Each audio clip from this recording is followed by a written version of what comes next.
Hey guys, I'm Becky and welcome to another episode of Read 'em or Reap.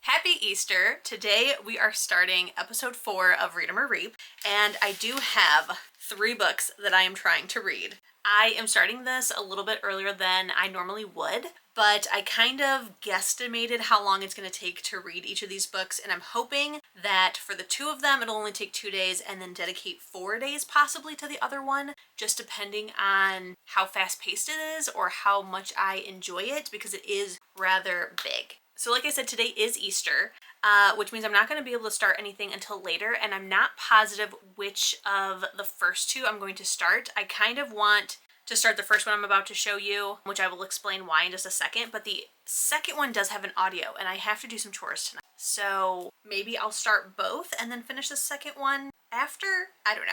So the books that I'm going to be reading are I Hate Everyone But You by Gaby, Dunn, and Allison, Raskin. So this book follows 2 best friends, and it's told through emails and texts. They're both going off to college, but they're going to colleges on different sides of the country. This is them experiencing their first semester at college while also being away from each other. So I think this is going to be really good. I want to physically read this because it is all like, I don't know if it's called found footage, but it's all text and emails. So I think it'll be really quick to get through and a really interesting read to do physically, which is why I don't know if this is going to be my first read just yet, but I kind of want to get this one out of the way. The next one is Heartstrings and Other Breakable Things by Jacqueline Firkins. This one is a girl I think goes to, I don't remember why she goes, but it's about a girl who's about to go to college. So there's like a college theme here apparently. And it's her last summer before college. So she goes to Mansfield, Massachusetts to spend her final summer there. But I don't know why exactly. I guess we'll find out. But it's like the home of wealthy suburbanites and prima donnas like her cousins who are determined to distract her from her mother's death with cute boys in Cinderella style. Okay, so maybe her mom just died and she needs to stay there before she goes off to college. But there it seems like she finds herself drawn to 2 different boys who are very different from each other, and that should be a fun time.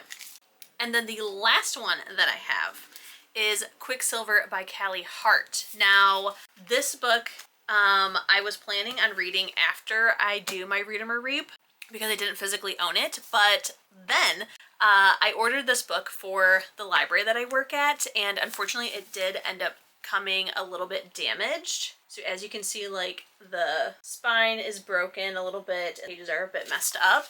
And when I contacted the company to get a replacement copy, they said that we could just keep this copy and get our replacement as well. So I decided to go ahead and just take it home with me. If I end up loving this book as much as everyone else, I might get a new copy, but also like there's really nothing wrong with it. It's just not aesthetically pleasing, and for a library, if it already has damage, like it's just the more likely it's going to continue to get worse, so it's not good for the library, but it's perfectly fine for my shelves.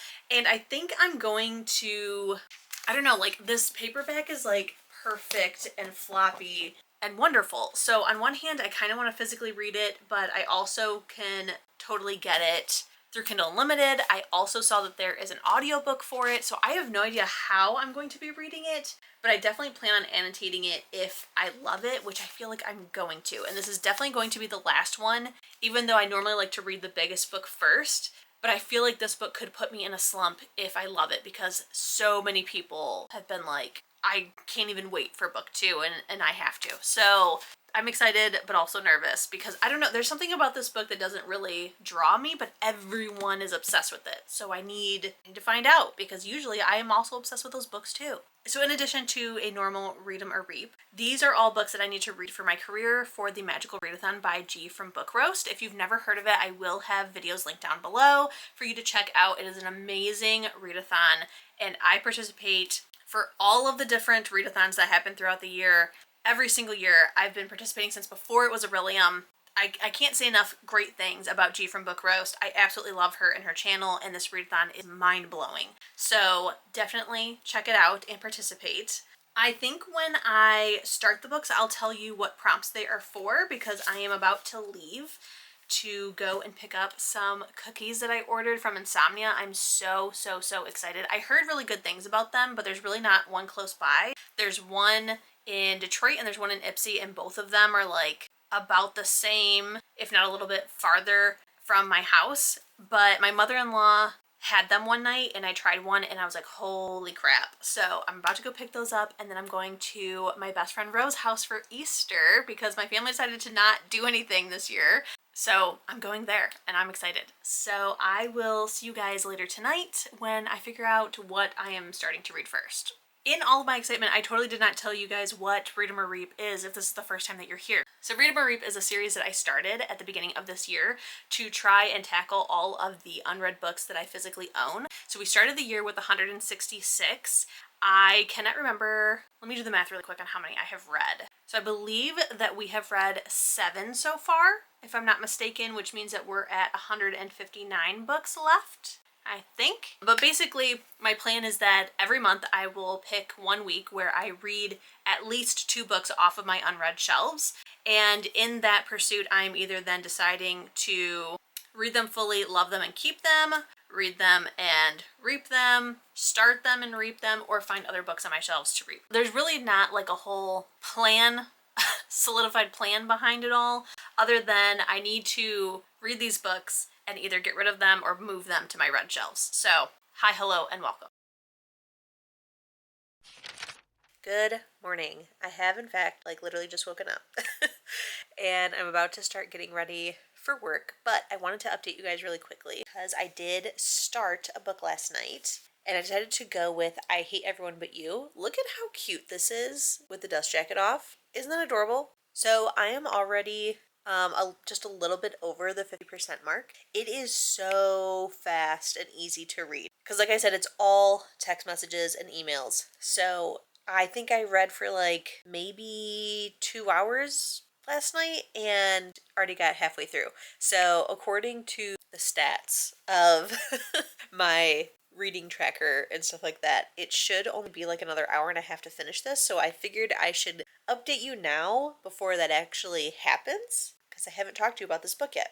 So first let me tell you what prompt this is for if you are here about the Magical Readathon. Okay, so I'm reading it for spells and incantations, and the prompt was to read a book that has a word in the title. How do I even explain this? This is so, let me look at like the actual document of prompts because this one is a little hard to explain. So it's to read a book whose title has a word from your last book title. So whenever you watch the video for the spring equinox of the prompts, it was an added bonus to use the last book you just read while watching that video as the book you use for this prompt. So the book that I had just finished when I watched the video was That Time I Got Drunk and Saved a Demon. And I was like, perfect. Super long title. I should be able to find stuff. I had a pretty hard time finding something that was like already owned or already on my TBR, other than to find words like I, a. I had a couple on like my TBR that had, I think, demon in it, and that might be it.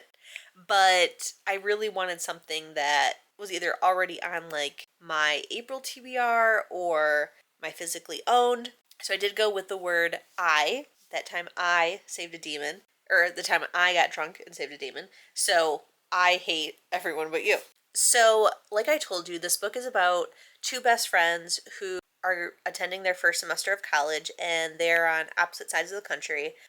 They're also having like very polar opposite experiences, and their personalities are also like crazy different. Like, it's interesting that these people are even friends, honestly. So we have Genevieve, who is attending school in New York, and she is having a very like artsy queer awakening kind of experience. And then we have Ava, who is very sheltered, virgin, does everything by the rules, and also happens to have like anxiety, depression, and OCD. So they're having like very different experiences. They're both having pretty positive experiences, but it's just a lot of drama. Like, for one, as an adult reading this book, like, I am also having so much anxiety because it's like, it's so wild. Like, I guess I've never really thought about the fact that we're just sending 18-year-olds out into the real world on their own if you know, go off to college and like, you know, stay on campus and all this, especially like not close to home. Like even though Ava is close to home, she's only an hour and a half away, like she's still not at home with her parents though, you know? So like it's so wild for me to realize like we just send 18-year-olds out into the real world on their own and expect them to be okay. Like we're sleeping with TAs, we're getting into fights with therapists, we're trying drugs, and I'm just like like these kids need a big sister, you know? Like it's pretty wild because both of them are going to schools that like they don't know anybody at. Like as we're reading, we find out like there's a couple people that's like we technically know them but we're not friends with them, and like they're both having like their own unique experience, like trying to find friends, trying to find love, trying to succeed. Like it's all very very interesting. I'm just like eating it up, but at the same time kind of like, oh, that's not a great idea, you know? Like it's an interesting read for sure. I don't know if I'm going to keep this one just for the fact of like I think that this is such a good book for people who are going to be going to college or recently out of college. Like I feel like that like teen to young adult or teen to new adult kind of group, like this is perfect for. So I almost don't want to keep this book so that way I can share it and it get in the hands that it should, you know? Like as an adult, like this is a fun and interesting read, but I feel like it could be a lot more impactful because you're very much living vicariously through these girls, but also the only information you have is what they share with each other. And like there's a very interesting conversation about like your sexual identity, because like I said, we have one of the characters who is kind of exploring that, and her other friend is going to like a very like heteronormative cis kind of school, so like she's not having these experiences and she's never really kind of explored the queer community, so she has a lot of like quote unquote dumb questions, but she just doesn't know anything and she's asking her best friend in confidence about these things, and sometimes like the things that she's asking her say piss off her friend because it is insensitive, but she's like, I'm coming to you completely bare and honest because you're my best friend and you shouldn't be judging me. And it's like, I get that, you know, like this is ignorance on my part, but like I should be able to be vulnerable and open with you to find out these things. The only thing I don't like is like her friend, because I'm not going to tell you which one's which, but her friend is very much like, I don't think I want to label this. Like, I think she's still exploring, but also like there's fine with just being queer. Like, you don't have to put a label to it or not even using the label queer. But so she's very much like, because her friend's asking like, so like, are you a lesbian now? Or, you know, and she's like, I really don't want to put a title to it. Like, I'm just kind of exploring everything. Like, then when she's going to go on a date with a guy, she's like, okay, so you're into guys now? And she's like I said, there's no labels. Like, I'm just exploring everything. I never said I was solely into girls. But then, like, you know, something like that will be said again. So it's like, once you're corrected on it, the fact that she, like, does it again is kind of wild. And what's even more wild is that she gets pissed at her the first time, not, like, the second or third time that she's had to correct her. Whereas I'm like, I wouldn't be pissed at you the first time. I'd be pissed at you the third time. Be like I've told you multiple times now, copy paste the literal receipts we have. But yeah, it's really good and it's interesting. So I am excited to kind of see where this book goes, because there has been like 2 times I think that we've had like a little bit of a fight. So I'm like, I hope that these girls can stay friends, especially with how far apart they are. But at the same time, like it feels like they really have a really good relationship, and they're not like, so, at least so far, they're not jealous or afraid of each other making new friends or having these new experiences. Like they're very much like cheerleaders for each other, and I really love like a female friendship really doing it, you know? So I'm excited to get back into it. Okay, I have just finished I Hate Everyone But You. This was actually really, really good. Like, my expectations were not that high of this book, but it was actually really good. I think I'm going to give it 4 stars, maybe like 3.75 on Storygraph, but I don't know. I really like this. It felt like very brutally honest. Like, these girls are very, very different from each other, but it just kind of works. And like the ending was making me pretty sad, but I really liked how it ended. And I did see on Hoopla that there is a second book. So I kind of want to look into that and possibly read that one too. If it's written the same way with like texts and emails, I think I'll go ahead and read the second one, because I'm just like so curious about what their lives are going to be like. But if it's an actual like prose novel. I don't know if I'll read it. Like, it wasn't that good to read like a full ass book about it, but I think if it's written the same way, that could be a really good time. Not bad. Like I did say though, I think I'm gonna go ahead and like throw this in a little free library or something, because I feel like this is a very good book for like teens and new adults. So I don't really need to keep it on my shelf just because it didn't have that. It was a fun time, but it wasn't impactful to my life at this stage now that I'm in my 30s. But yeah, it was good. It was really good. I liked it. So I think the next book that I'm going to start, I think we're going to go ahead and just go with Heartstrings and Other Breakable Things.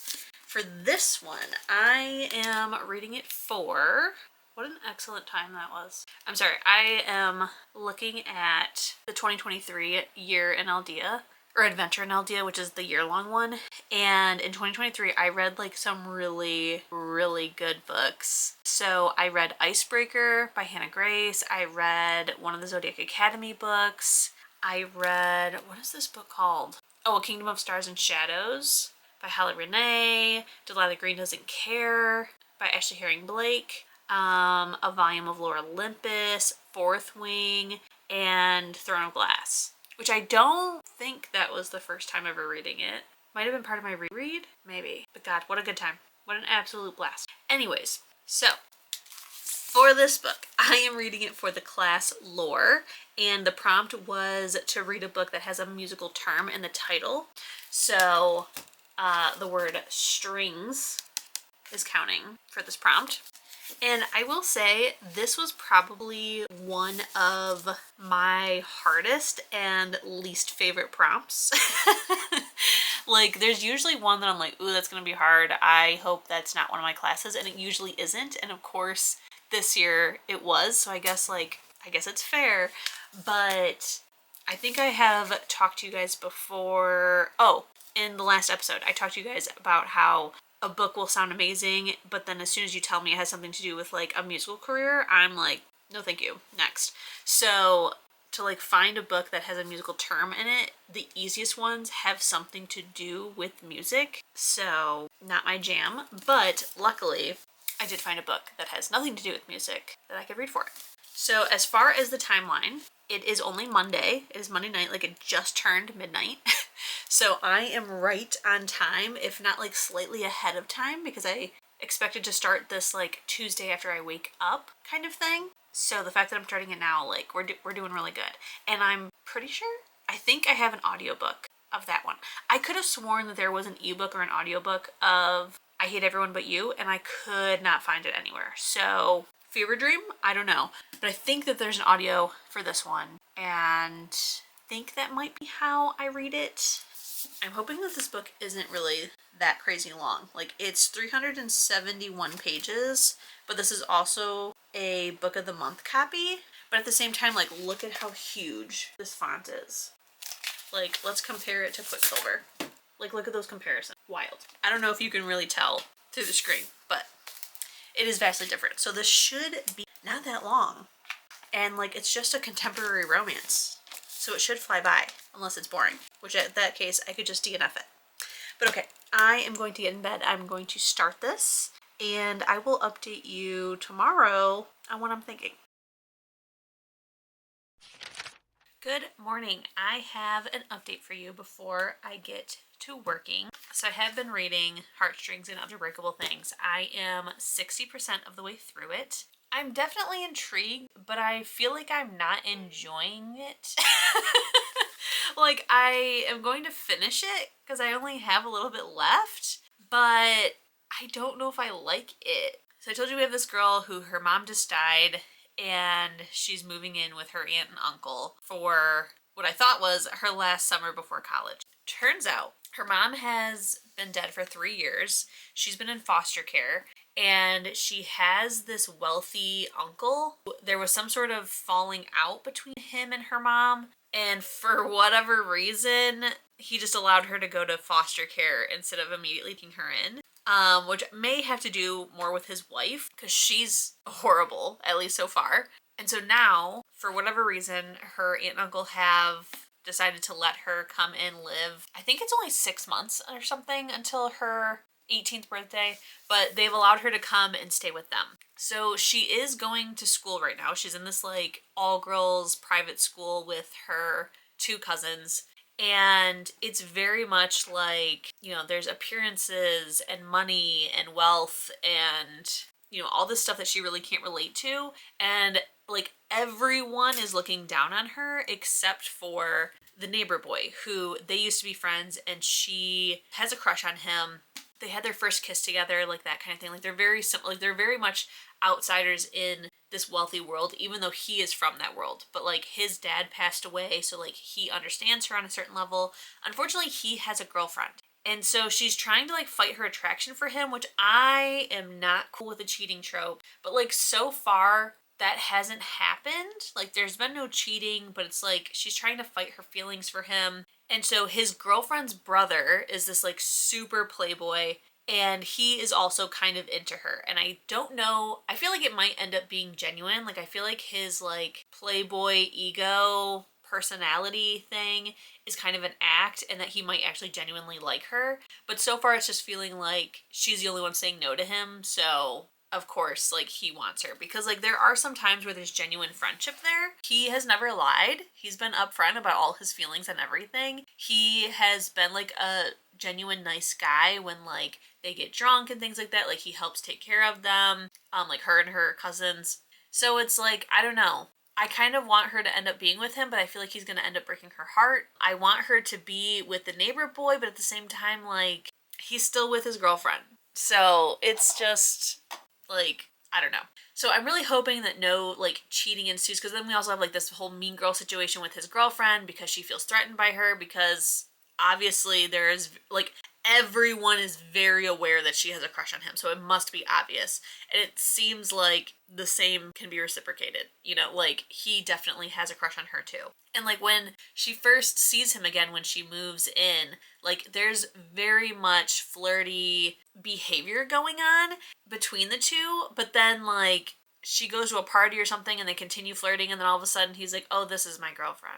And then we did get a snippet that before she left, because she has this thing where she like posts on this blog like definitions to words, but it's always like, embarrassment, that feeling when you like she'll give like a real definition, then she'll give like a real life, like, embarrassment means this, and then the next bullet point will be like when you fall on your face in front of the guy you like. And that's how like her and her best friend kind of communicate to each other, is by like giving these definitions and then like talking about like what actually happened. But her best friend is pissed off at her because right before she left, her best friend and her best friend's boyfriend went to the mall for her friend to pick up something, and she was like, oh, I'll be right back, I'm just gonna run in. And then as she was coming out, like her boyfriend was kissing her. Like she, on one hand, like she didn't like try to make it happen, and she kind of had a feeling that was going to happen, and she like makes a comment, because she does like end up apologizing to her best friend and being like, while I didn't want it to happen and I didn't truly know it was going to happen, I'm not 100% innocent, because I just wanted to feel the feeling of being wanted, and I feel like I don't have that anymore now that my mom's passed. Like nobody wants me, nobody cares about me. So like that feeling of him being attracted to me kind of went to my head, and I didn't do anything to stop the kiss from happening. So like on that, I'm sorry. So like while she didn't actively cheat, I don't know, like it's just like she's in all these gray areas, and I don't like that. I really don't like that. Like I just wish that she had just like some firm morals, and like I think it would be totally fine if like she had a conversation with the neighbor kid Sebastian, if she was just like, hey, I genuinely like you, but you have a girlfriend and that's not cool, so please stop asking me to hang out by ourselves, please stop flirting with me until your girlfriend gets here. Like that's not cool to either of us or her, and so like just leave me the hell alone until you break up with her, like I don't know. But also, like, why would you want to be with somebody like that? So, like, on one hand, like, it is interesting, and, like, she's creating these bonds, and it's kind of, intriguing to find out, like, what's going to happen and what's going on. And is Henry, I think, is the girlfriend's brother that's, like, flirting with her. Yeah, Henry. Does he have genuine feelings? Like, so I want to finish it, but I'm also, like, I don't know if I actually like this book. I guess we'll see where the ending takes us. Because also, like, at the end of all this, they're all going their separate ways. Like, they're all seniors, except for her one cousin, who's, I think, maybe a year younger. But it's like, you know, you'll probably see, like, your family again if you choose to, even though they're, like, really horrible. But otherwise, you're going to different colleges. You may or may not ever see these people again. So, I don't know. Like, on one hand, like, it is a teenager, and, you know, everything feels like life or death as a teenager. But I really don't like this whole cheating aspect of it. But we'll see where this book takes us. Guys, it is official. I have finished my second book. So I've literally just finished Heartstrings and Other Breakable Things. I am going to give it 2.5 stars. I think I'm going to round it to 3 stars on Goodreads. I think it's like a 2.5. So she never was the other woman again. But I don't know, like, this book just really took, like, the cheating trope and made it seem like not a big deal. I don't know, while it really didn't, like, go to, like, a true cheating level, it was just uncomfortable and something that I'm not okay with. And I really didn't like who she ends up with. Like, on one hand, that's who I thought I wanted her to end up with, but also, like, the other guy had feelings for her, and I don't know how true they were, because, like, this book is very, like, insta-lovey, even though one of the guys she has known for a long time, but she hasn't seen him in years. So, I don't know. The whole thing just kind of felt silly and weird and juvenile, but, like, I couldn't stop reading. And then, like, the way it ends is just, like, I don't know, it comes to, like, this really messy ending, and then all of a sudden, like, everything is fine. So I don't think that I actually enjoyed it. I don't think so. Well, I know I didn't fully enjoy it. So, like, my gut instinct was a 3-star, but then I was like, I really don't think it's worth 3 stars. Like, I think I disliked it enough to be closer to 2, so I'm just settling on 2.5 to 3. And we'll just call it a day with this book. This one I will definitely be reading. I have no intention to ever revisit this, and I don't know if I would revisit this author. So let me know if you've read something else by Jacqueline Firkins. Firkins? Yeah, Firkins. And if I should give her another chance, but right now it's not looking likely. So that means we are officially starting the last book, not only of Rita Marie, but also the last book of my career. So I'm so freaking excited. And that book is, as you guys know, Quicksilver by Elsie Silver. No, Quicksilver by Callie Hart. I'm pretty excited about this. I have heard some really great things about this. I am hoping that I am just as big of a fangirl as everyone else about it. I think it will really suck if I read this big of a freaking book and don't love it. I mean, I have no problem DNFing if I'm not liking it, but, like, this is a big book. And as I've showed you, like, the text is pretty small. So, yeah, she is, let's see, 609 pages. And book 2 comes out fall of this year. So, while I don't have as long as everyone else has had to wait, that is still a wait until the next one. So we shall see. So, for the prompts that I'm reading this for, I'm actually reading for 2 prompts. So if you watched in the last video, I am doubling up on this. So I originally put this book on my TBR for, sorry, like, you can't even see, but my hands are literally resting on the book. I originally picked this for Animal Studies, which was to steal a book from someone else's TBR. And Quicksilver has been popping up a bunch lately. Like, I heard all the hype when it came out, and then recently, like, the hype has been, like, coming back around, I think, as more and more people pick it up. And so I was like, okay, that book is huge. It's really not the best pick for a readathon, but I really want to read it. So if I can find it on someone's TBR, I will do so. Now, I don't know if this prompt meant to steal something off someone's TBR for the readathon, or just a TBR in general. Like, it could have been, you know, a May or an April TBR, a weekend TBR, a different readathon. I don't know. So I just went ahead and went with the readathon, because that seemed like what was meant by the prompt and kind of an extra challenge as well. So I did see somebody on Discord post up that this was on their TBR, or I think it was a possibility, an option for their TBR. I decided to steal it. The second prompt that I'm also using it for is Inscription, which was to pick 3 books, read the first sentence of each, and then whatever one had the best first sentence, that is the book that you go with. And I said that if this book was genuinely the best sentence of the 3, then I would go ahead and pick it, and then use some of my guild reputation points to buy a scroll so that I could use it for 2 prompts.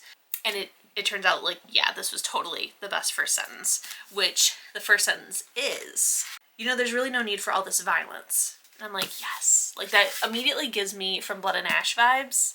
And that is very, very exciting. Sorry, I'm like street light right outside my window, like just randomly went out. And it's giving me like murderous killer vibes, but also like Harry Potter, take the light so that, you know, wizards can do their wizardry business. So I'm kind of like, what's going on out there? Is it just a coincidence? Because it feels ominous.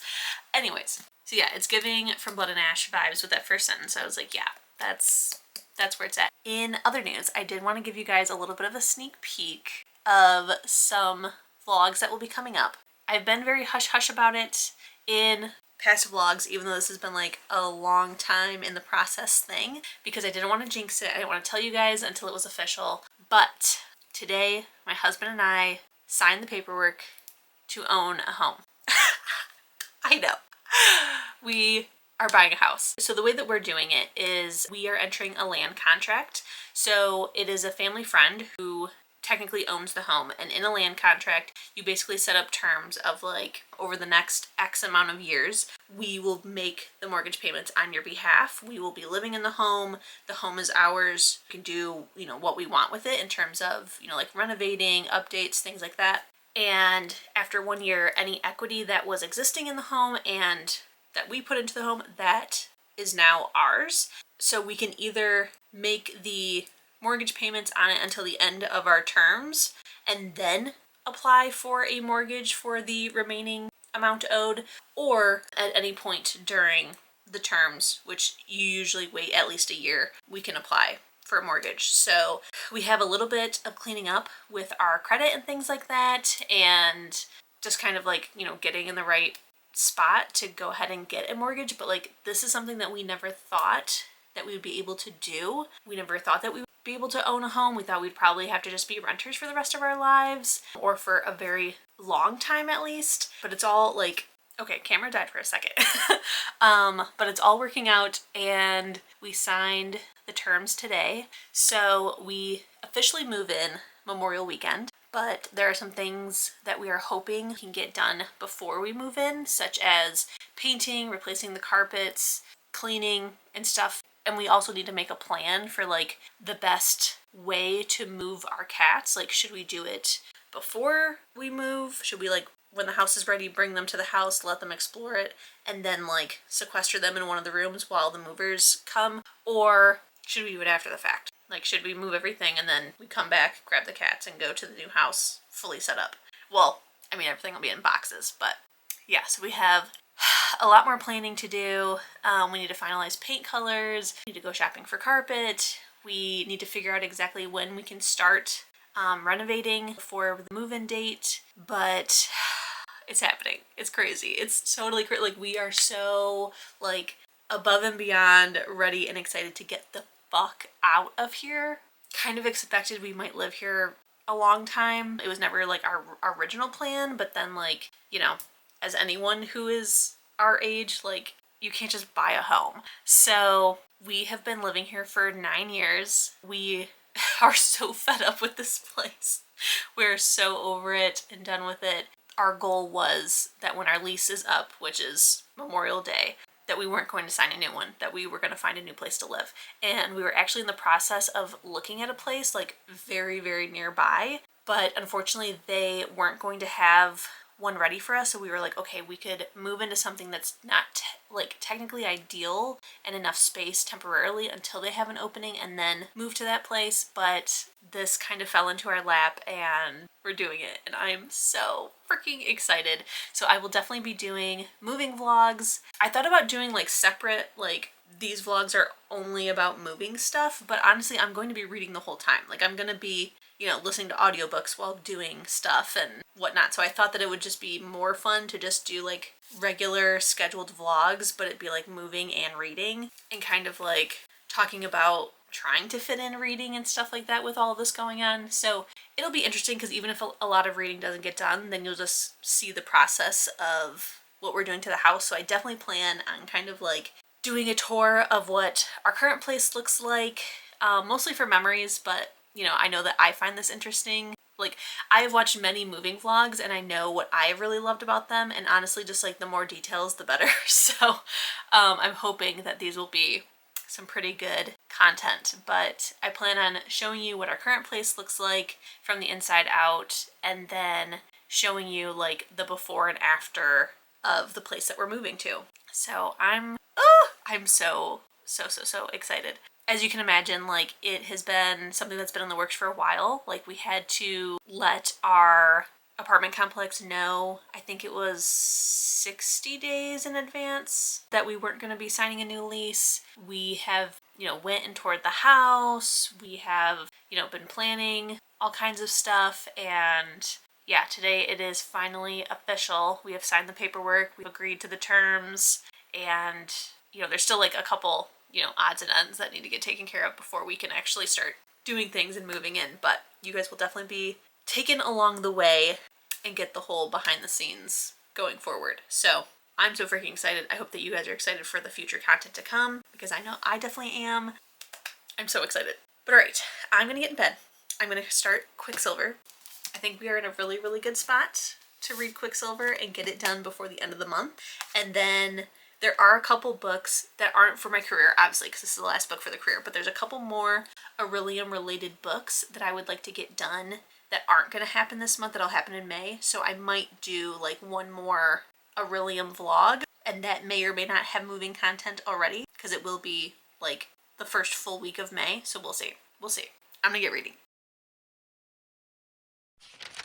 Hey guys, so I have read 4 chapters of Quicksilver so far, and I already have some thoughts that I wanted to share. So just for visualization, 4 chapters, well, I'm about to start chapter 4.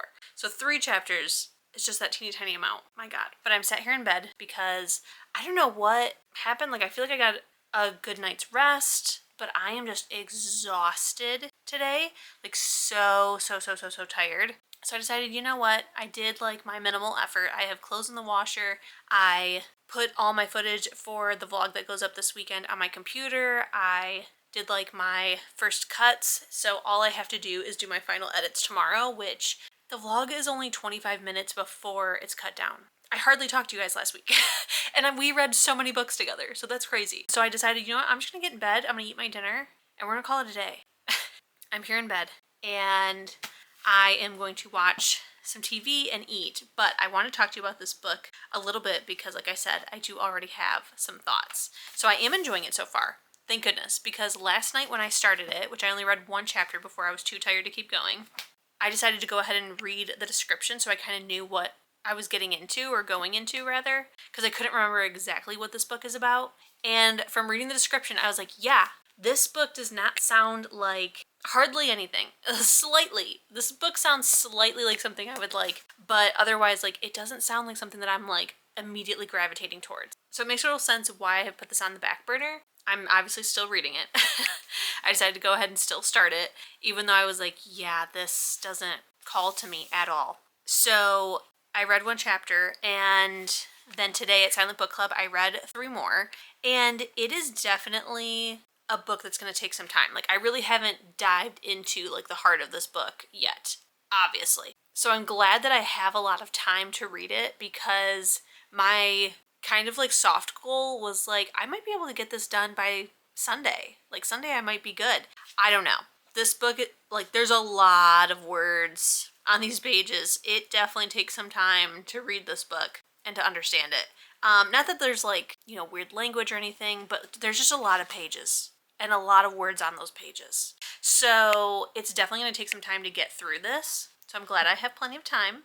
I'm a little worried now that it might take even more time than I have, the end of the month, but that's just me panicking. So we're going to ignore her. We're going to ignore that goblin. But what I have read, I have enjoyed. It is interesting. And I find that surprising just because of like the description did not pull me at all. Like, it sounds a little bit more of like an adventure fantasy book, which isn't, I mean, there's plenty of those that I have loved, but for whatever reason, they don't immediately draw me. Like, I'm really here for the romance. I'm here for the romance, I'm here for the smut, I'm here for the feelings. And if we have, a fantasy adventure along the way, great. But this description is definitely like very heavily fantasy adventure and alludes to a possible romance. That's it. Like, this feels very much a fantasy, like a true fantasy. But I am liking it. So I wanted to update you just because I have started it. I had some reservations, but it's a good time. I'm liking it a lot. And because there's so many words on so many pages, today at Silent Book Club, I decided to go ahead and try out the audiobook while physically reading, because I heard that the audiobook was really good. And guys, it's a full cast. It's so good. The audio is so good. Because like when it comes to fantasy, I usually cannot listen to the audio, which is why I was like, okay, I'm going to physically read it, listen to the audio. I also have it on my Kindle from KU. So that way, like, no matter what situation I'm in, I can read and not, oh, I can't read because I can't have the light on and it'll bother my husband. No, I can, no matter what. I have an audiobook, I have a Kindle, I have a physical. And like I was saying, normally with fantasy, I can't listen to the audio because I just get lost. Like, you really have to pay attention to every single word. And usually if I have an audio in, I'm multitasking. So with a fantasy, you really can't, like, kind of read between the lines if you, like, zone out for a second. Whereas, like, a contemporary romance, for example, it's like, yeah, if you don't hear every single word, you still know exactly what's going on. Not to say that I, like, skim audio, but you guys know what I'm saying. I don't know why I'm explaining myself. But when it comes to fantasy, like, you really have to pay attention, especially to know, like, who's talking and stuff like that. Like, usually in a fantasy, there's a bunch of characters, so you really have to pay attention. And places and names and things that, like, aren't immediately familiar in your brain, like the different names and places and magic types and things like that. So, like, you're going to get easily confused with an audio, with me, at least. But with having a full cast, it's so easy to listen to. It's so good. Like, I'm just really, truly loving it. So, I just wanted to update you my initial beginning thoughts, how good the audio is, and then I will check in when something cool happens or when we're halfway through. Okay, I have a Quicksilver update for you. So I've gotten to page 182, and I am liking this so much. Like, so much. To the point where I'm tabbing. Like, do you see all the tabs I already have? And, like, it's all within, like, if you can kind of tell, it's all just, like, right there. All right here.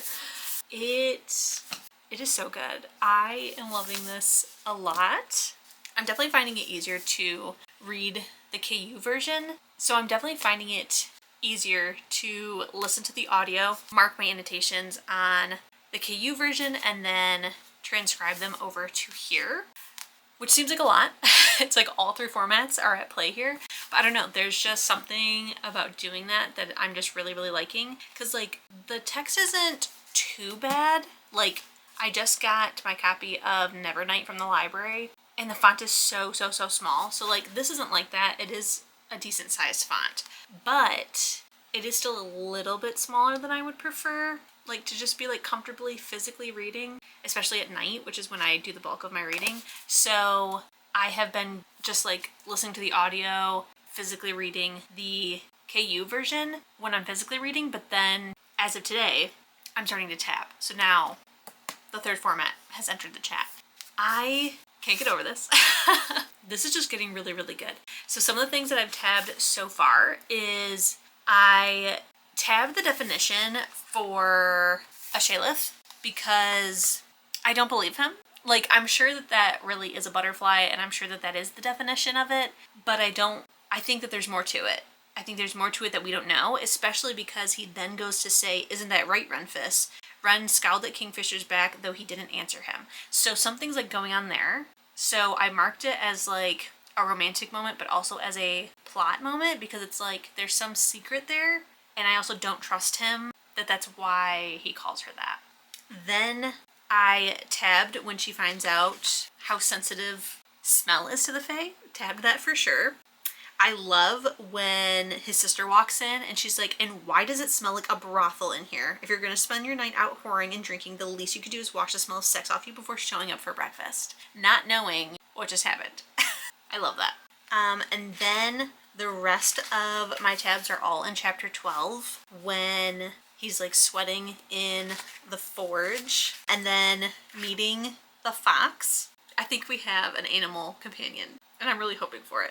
Like, I just love like this immediate bond, and then how cute he is by taking care of it. The other thing, other than the like little smutty business that happens at the end of the chapter, I did also tab her new clothes because I'm wondering, even though they fit her perfectly, like a little too skin tight, I'm almost wondering if it's his clothes, because she mentions like just how many pockets there are, and like that's not how women's clothing is, but you never know in the Fae realm. But I'm definitely banking that the knife is either his or is like not only his but also super important, because like the detail she goes into describing the knife, I'm like, yeah, that's important. And then of course little smutty bits, and I love how she doesn't even realize what she was doing, and then she's like, not fucking happening, and I'm like, it's too late. It's too late, girl, it's happening. So I'm loving it.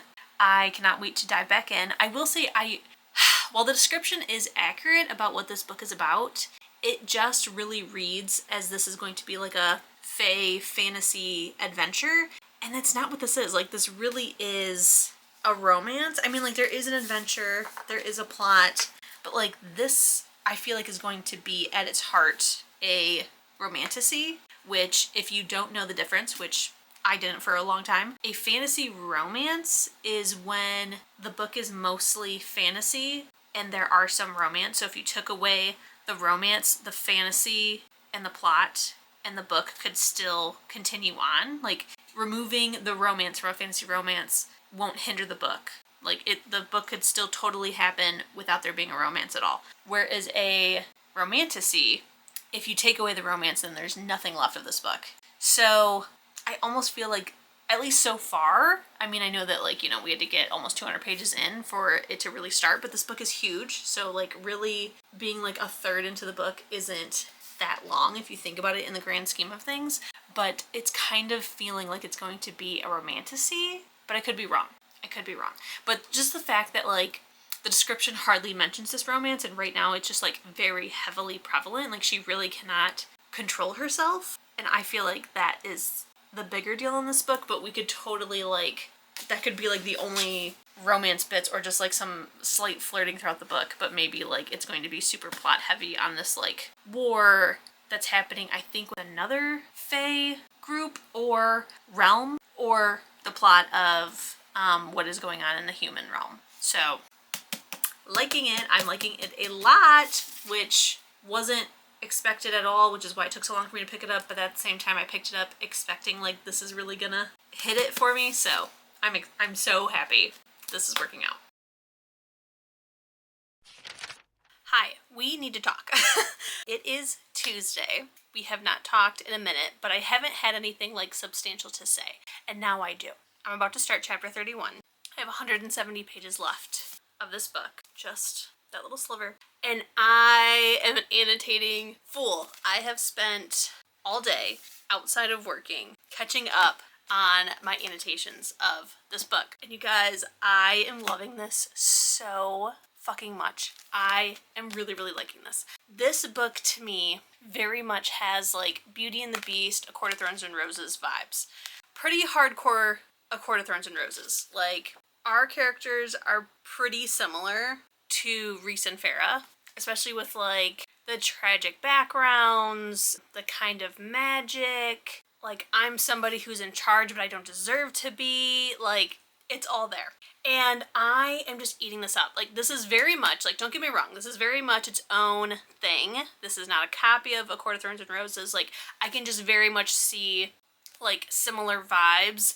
And so I feel like if you love A Court of Thorns and Roses, I think you will really like this. It's just so good. And like the smut is smutting without being like over the top or too often or not needed. Like, each scene does have its purpose, and it's all very like dramatic and heartfelt, and like, it's just so good. Like, let me see if there's any like quotes that I want to talk about. I don't even know. Like, I just love that, like, they're both fighting this attraction. Like, that's one of my favorites, is, like, just the pining and, like, wanting to but can't or won't. It's just so good. I love how she's talking to Carrion, and he's like, yeah, he made this really weird request of me. he told me that I had to take a bath, that I smelled really bad, and like sent Water Fae to like scrub my body down and paid like really special attention to my penis. And it's all because he smells like her. Like, in real life, possessiveness, not here for it.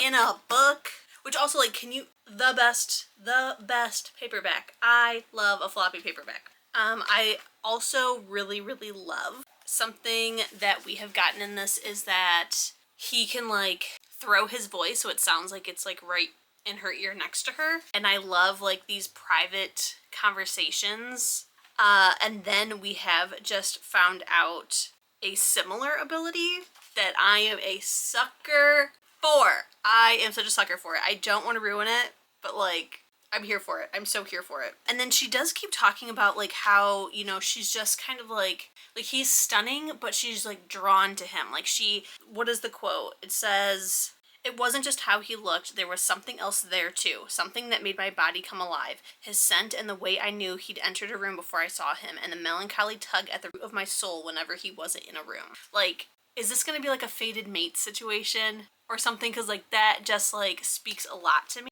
And then like okay, typical battery died. But also like her tattoos and things, like he's like, well, they could mean a lot of things. And she's like, "Can you be any vaguer?" And he's like, "I'm sure I could." But I'm just like, what does that mean?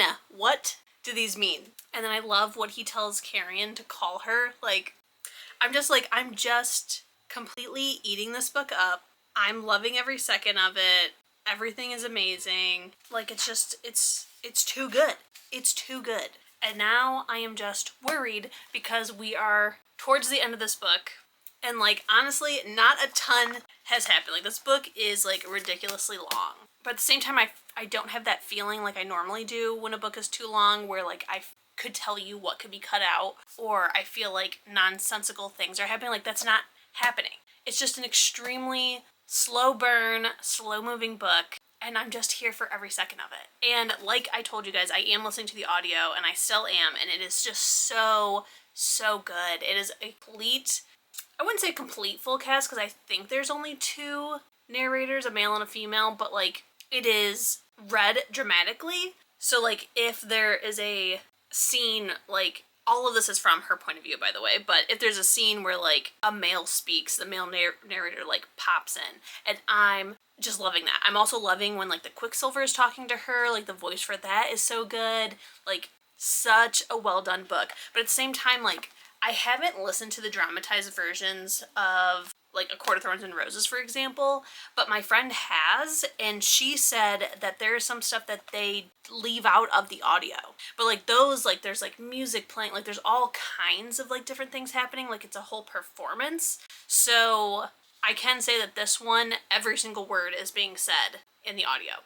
Because for the most part, because I'm annotating, I am like reading right along with it. So yes, I'm excited to get to the end of this, because I do only have today and tomorrow to get this done. But at the same time, I don't want it to end because I'm enjoying it, and I know I'm gonna have to wait till later this year. Which luckily I didn't read this when everyone else did, and now have like, you know, a year of wait. Instead I just have a couple months, but still.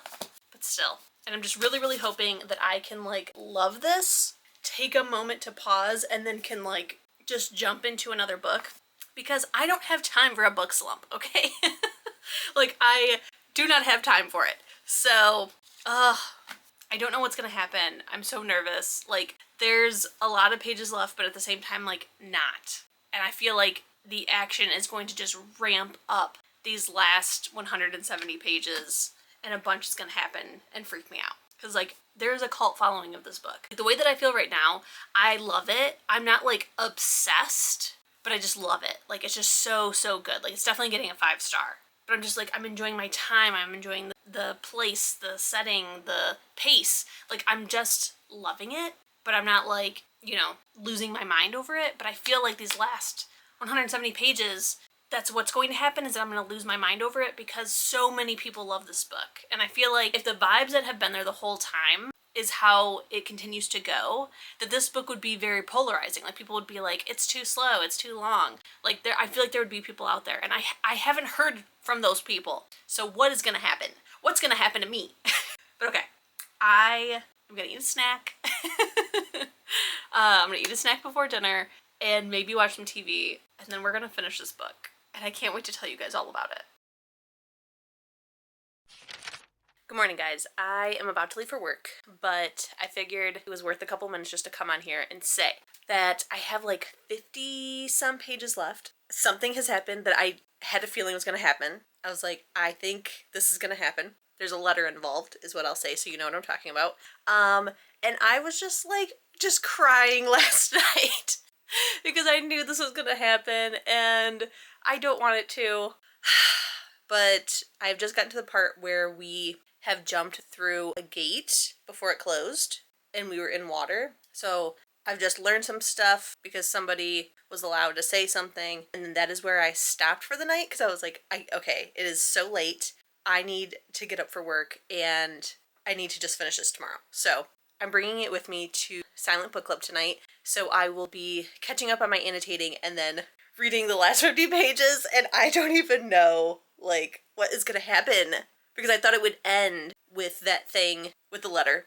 I thought that's how it was gonna end. And then I'd have to wait for book 2. But now, that's not how it ends, so now I'm really, really scared. So, I'm gonna get to work. I'll update you tonight. Hello. It is Wednesday night. I am on the very last chapter of Quicksilver, so I wanted to record my reaction reading it because I'm nervous. I'm so nervous.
What? Okay, let's talk about this book. 5 out of 5 stars. Oh my god. This book was so good. I seriously really, really enjoyed this. I really did. I am definitely standing firm. Sorry, my eyes are burning. need to put in some eye drops. I am standing firm in my opinion that if you like A Court of Thorns and Roses, that this is for you.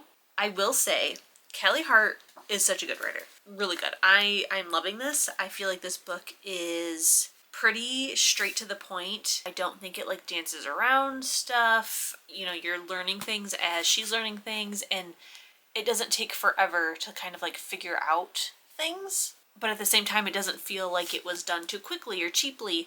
But like the vibes and the themes of A Court of Thorns and Roses are here, at least for book one. Obviously, there's only one book so far. But one thing that like Sarah J Maas does very, very well is creates a extremely complex puzzle. So with Sarah, every single little detail in her books means something. And you have to figure it out and piece it together, and something that didn't seem like a big deal in book one is a huge deal in book 7, and it's just insane and magnificent and magical and wondrous how her brain works and how she keeps it all together. Like, I would love to see like her murder board for all her books, because she has to have one, right? So I would love to see that. But that is a pretty big difference between these two authors. Like, Callie is definitely standing on her own feet in this. She's definitely doesn't come off as like a knockoff or anything like that. If anything, I'm almost wondering if she is a fan of Sarah J Maas and was kind of like inspired by her. But like, this definitely like stands up on its own. But definitely, like, if you like A Court of Thorns and Roses, read Quicksilver, because it's just so good. I will say something that a lot of people may or may not like, depending on who you are. Like, I am somebody who doesn't want to read a book if there's no romance in it. Like, I'm just like a romance girly at heart, and that is what I need. And this definitely has romance in it. However, I felt like something that happens sometimes is that the romance kind of takes over and there's really not a plot or not a ton of plot, especially when it comes to fantasy. But this, like, I felt like while the romance is definitely like the main focal point of this book, or like rather the question of will they, won't they is the focal point of this book, because this is very much like a slow burn, even though I think our first sex scene is like 100 pages in. Let me see. Okay, maybe 200 pages in. You still don't know if they're going to like be together, but like the fantasy and the plot is definitely happening the entire time. Like, this book is very much like equal parts fantasy, adventure, and romance, and I just love that. I loved that there was never a time where I was bored or confused. Like, I was just eating up every single page because I wanted to know everything about everything. And I am really loving the side characters. I just love it. Like, Carrion, I love him. I love him so much. He is like the worst but the best at the same time. And I can't wait to see how like relationships and friendships and things like that grow in the future. And then what we find out at the end. What? What does that even mean? Like, I'm just, I'm so happy I read this. It was so freaking good. And it is officially 11:59, which means I have completed my career in time. This was the last book for my career, and it is done. Did it. Another semester on the books. You guys, I had such a good time in this vlog. Like, I may not have like completely obsessively loved each of the books, but like they each had like a reasoning and their own moment, and I just had such a good time. Such a good time. And I am really happy that I did leave this book for last. It just kind of like felt right, and I'm glad like I ended the month on such a high note. The real question is, am I feeling like I'm gonna fall into a slump? And honestly, I don't think so. Like, this book was really good, and I cannot wait to get to book 2. But I also felt like the ending wasn't, it's a cliffhanger, but like not a horrible one. I can wait. I can wait. But wow, so good. If you are sleeping on Quicksilver, just read it.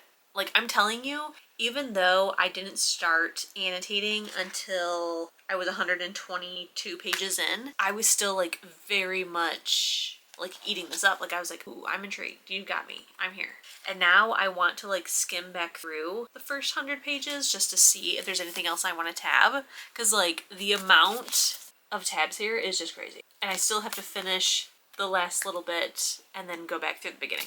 And I didn't even tab everything that I annotated. I just tabbed like my favorite things, which is pretty much like just the romance. So good. So freaking good. Okay, I believe, if my math is mathing, I believe we now have 156 books left on these unread shelves. So we are making good progress. We are 10 books down from where we started, and I think that's pretty great.